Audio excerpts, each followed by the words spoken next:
Alright, so apparently this is take 3 now, because my first take got corrupted and my second take actually got interrupted by my dad. So with that being said, last video I did cover how, why does this monkey want to be here? Can we watch? Yeah, we'll let him watch. Well, add closed Mercury. Yeah, accept. So what we're going to cover in this video is going to be triangling, which is basically how the TNT functions, how TNT and sand specifically functions. So as a follow on from last episode, what we're going to do is we're going to have two pieces of TNT like that. So recall from last episode that we called this good exposure. So it's a short distance and there's no blocks really in the way. So how this is going to work is this is actually going to shoot this piece of TNT like this, and then like this, and then like this. Now the reason why I have this broken up into 3 sections is because TNT doesn't travel all in one motion. TNT is actually broken up, and this is going to be a concept that I initially started this series with in gameticks. So basically what the TNT is doing is every game tick, it is calculating its new velocity. So in this scenario here, we have this plotted for, say, 3 game ticks. This is all purely for demonstrative purposes, but yeah, so basically what's going to be happening is this TNT is going to calculate the first game tick, and it's going to stop here. It's going to calculate the second game tick, and then it's going to stop here and calculate the third game tick. So the reason why it's doing this, and why it's only working in this axis here, is because the straight line is only going forwards in the x-axis. X? Nailed it. It is indeed the x-axis. So what's happening is the game only has the x-axis to calculate, since this TNT here isn't up or down or side to side of this piece of TNT. So it's only calculating in this one axis here. Now what we're going to do is we're going to say we have a situation like this, where we have this piece of TNT here that's actually affecting this piece of TNT here. You will notice, unlike this situation here, we have this on the same Y level. This one actually has a differing Y level. So for this piece of TNT here, when it goes off, it's going to push this one. So if we just put some bedrock underneath it, and then we put a situation like that, and that. We're going to fire that one, and then we're going to fire that one. You're going to see it's going to function like a parabola, like that. However, that parabola there is only being made up of 80 smaller parabolas. Well, not 80, it's gonna depend a little bit. But basically what's happening is the game, it isn't calculating this as one complete motion. What it's actually doing is it's calculating this with its, I think in high school physics it was resultant vectors, where visually you're going to see the TNT taking this path here. But what's actually happening in game is this piece of TNT here is actually calculating its upwards velocity first, and then its sideways velocity second. So while this piece of TNT here looks like it's going from A to B in a straight line, it's actually taking 2 straight lines instead. So if this, say, is our first game tick of flight, every game tick, it's going to recalculate with a new triangle. So what it's going to do is after 1 game tick of flight, it's going to go up again, and then it's going to go across again. 2, 3, I have that 3 blocks. Let's see if that lines up. Yeah, perfect. So it's going to do that, and it's going to keep doing this for 80 game ticks. This blue wool here, it's actually going to get shorter each time until it reaches, say, the peak of its parabola, at which point it will start decreasing. So the reason why that is happening is because Minecraft does have like deceleration of TNT. TNT doesn't go infinitely fast, and it is also affected by gravity. So gravity is going to be acting against this y velocity here over time.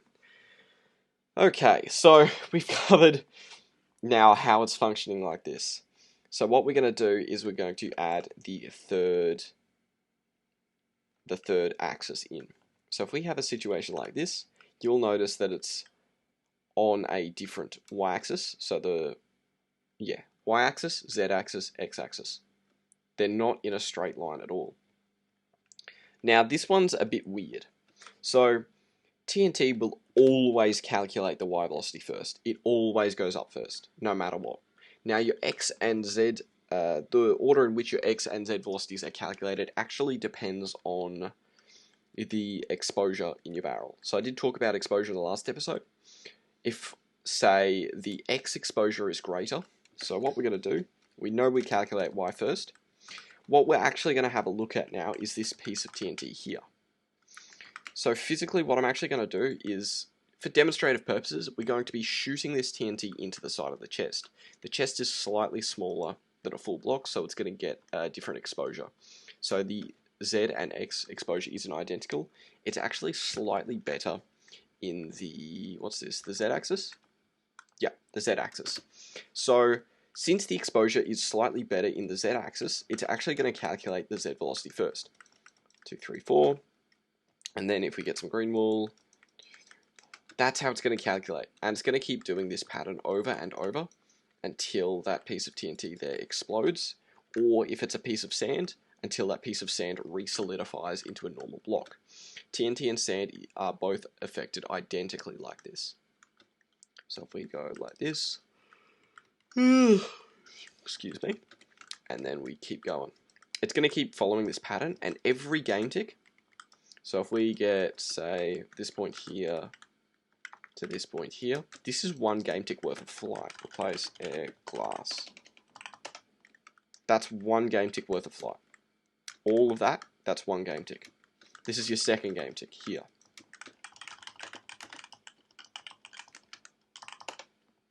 So that's game tick 1. That's game tick 2.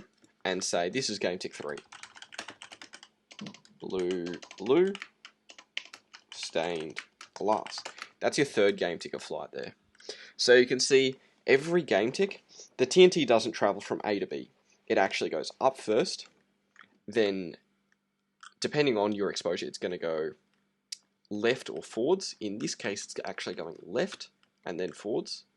If it had slightly better exposure, say we're shooting this into, say, I don't know, a trapdoor like this, which actually got slightly better exposure in this axis. If we shoot that piece of TNT there, it will actually calculate the forward velocity first and then go off to the side. But in this case here, we just have it shooting into a chest, so it is calculating that best exposure first. So from this point on, that's how TNT is going to be traveling.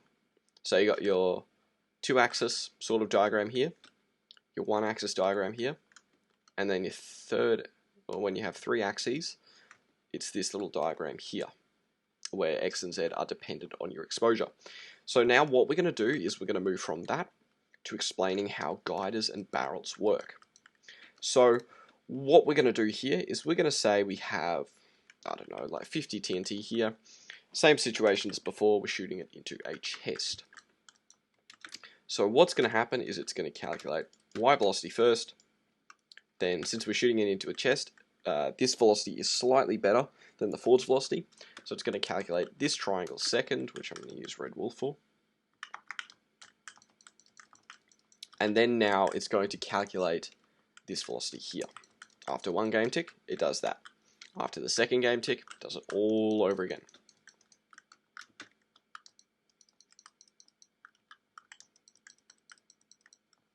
So it's going to keep going like that until it slowly decelerates due to gravity. Now the awesome thing about this specific situation here is you can actually manipulate the Y height that you're shooting at and also the value on the X axis. So it's important that you keep this in mind.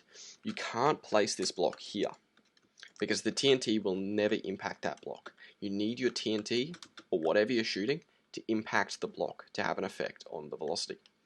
So what we're actually going to do is we know this is the first game tick of flight here. Say we know it goes from A to B like that. So what we're actually going to do here is we're going to place a block right there. Now what that's going to do is that's prematurely going to cancel the Y velocity. So the Y velocity is going to go up, and it's going to realize something's here, and there is no more Y velocity in this. So it's just left with the Z and X velocity. At which point it's going to look something like this.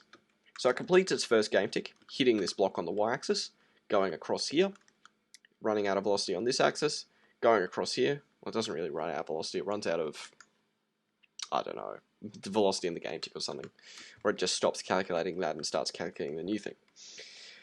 But basically, once it reaches this point here, it's not going to recalculate this this y-axis here. What it's actually going to do is, because we have cancelled this y velocity out, the only things left to calculate is the x and z. Of course, you are going to get that natural drop due to gravity, but we're just going to ignore this for demonstrative purposes for the time being.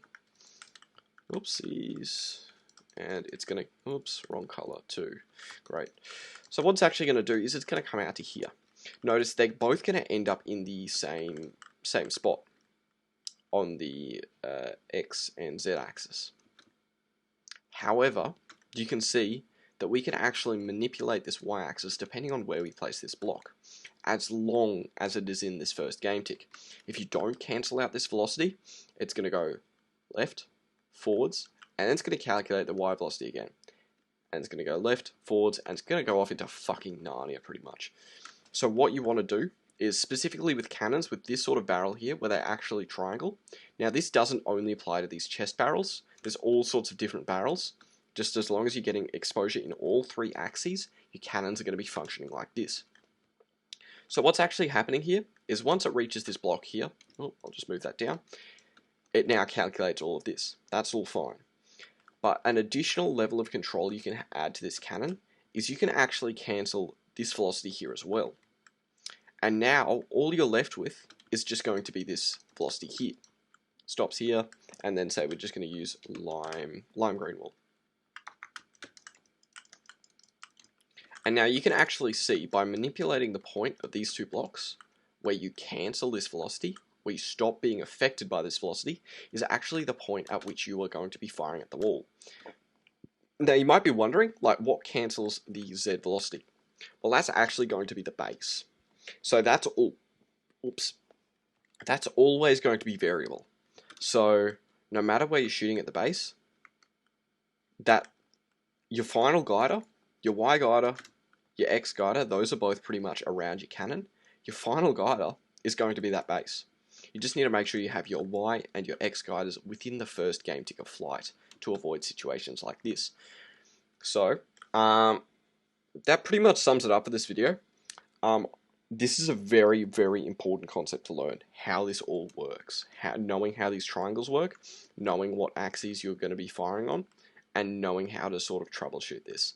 So if you're going to fuck around with anything, fuck around with like a cannon that triangles like this. They're very, very common in this version. You can test the Y and X guiders by gradually moving this guider out further and further. At the point where it stops hitting a wall here is the point at which you can't adjust any further, where it's going to be engaging in this second little triangle here and then just going away.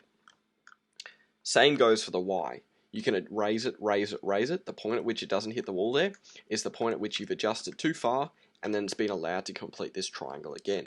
So if your cannon isn't hitting your wall, that could be very well the scenario that you're in, where you don't actually have one of these two guiders here. Now, this double guider setup only specifically applies to cannons that triangle like this. We're going to ignore those chests. If you have a piece of TNT here, a piece of TNT here, you can see you're getting exposure on all three axes. You're getting upwards exposure, or upwards velocity, forwards velocity, and also left or sideways velocity. Just keep in mind that TNT there, you're always calculating your Y first. X and Z is dependent on the exposure. If you're, I think Split Blade has some nice graphs on it or something, but it's like if your exposure, say in the, it's basically whatever axis has best exposure goes first. That's pretty much all you need to know it as. In this case here, you're getting slightly better exposure on this axis here. Oh god, I'm fucking tired, cunt. On this axis here, you're actually getting better exposure, therefore you're calculating this first. If you move, say, these chests in a block or something, you still have that exposure in three axes, but you're actually going to be calculating forwards first. So you just need to keep in mind this exposure here. That might be why your cannons aren't working. But pretty much, no matter which way you rotate the setup, you're always going to be firing your cannon this way. It's just making sure you have those guiders in the right spots within the limitations of the first game tick of range. So apart from that, that'll pretty much sum up this video. So yeah, quick recap. This is how TNT functions. It functions or it triangles like this, it's called triangling, once per game tick.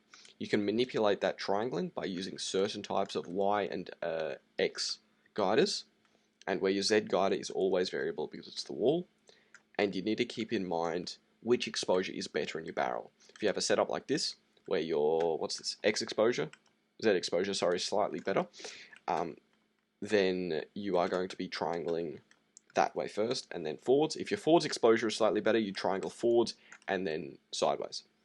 So yeah, apart from that, that's pretty much it for this video. I'll see you all later in the next video.